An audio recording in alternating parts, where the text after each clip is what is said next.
Welcome back to LonelyMan BGs and this video series on how to play War of the Ring.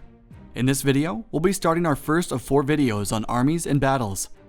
This video will be about the characters that players will use throughout the game. Characters are represented in both miniature form and card form.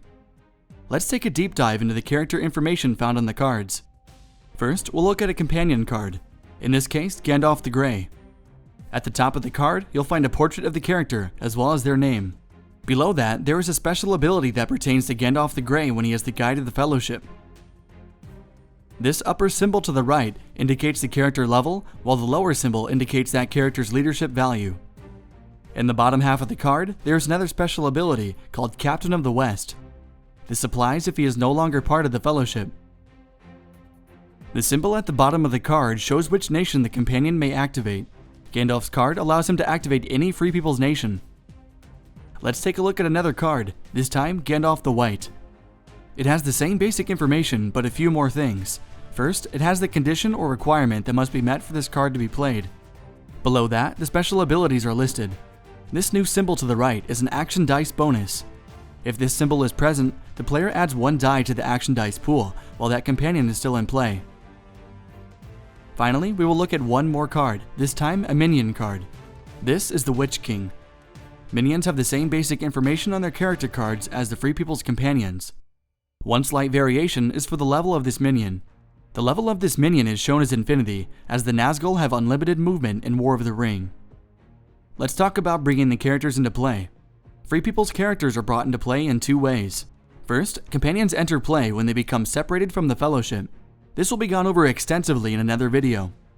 Second, Gandalf the White and Aragorn, heir to Isildur, will come into play by using the Will of the West action result.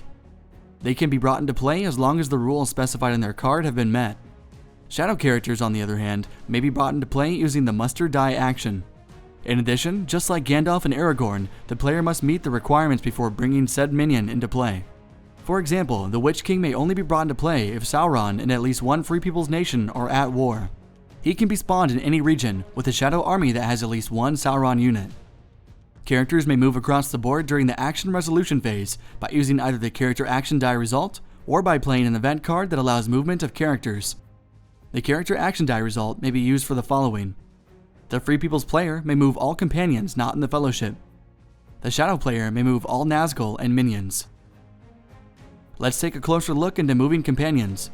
When the Free People's player uses the character action die to move characters, the player can move all companions. The companions can move a number of regions up to their level shown here on the character card. However, a group of companions can move to a common destination up to a distance equal to or less than the highest level in the group. The Free People's player may also create more than one group of companions in the same region. Companions are unaffected by enemy armies. They may move through regions with shadow units, but they may not enter a region containing a shadow-controlled stronghold.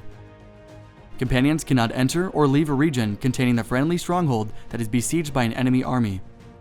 Just like other units, companions cannot cross impassable terrain. Now we'll look at Nazgul and minion movement. When the Shadow player uses the character action die to move characters, the player may move each Nazgul to any region on the game board with a single move. This includes the Witch King, as he is considered a Nazgul as well. The Nazgul may never move this way into a region that contains a stronghold controlled by the Free Peoples, unless it is besieged by a Shadow army. This rule also applies to the Mouth of Sauron. The Mouth of Sauron and Saruman do not have infinite movement abilities. Saruman, for example, may never leave Orthanc. The Mouth of Sauron may move up to 3 regions when moving alone. He cannot cross impassable terrain. He ignores enemy units when alone, and cannot leave or enter a region that contains a friendly stronghold besieged by an enemy army. And this concludes our video on the characters. In the next video, we'll be going over the general information pertinent to armies. If you enjoyed this video, be sure to like, comment, and subscribe below. Thanks for watching.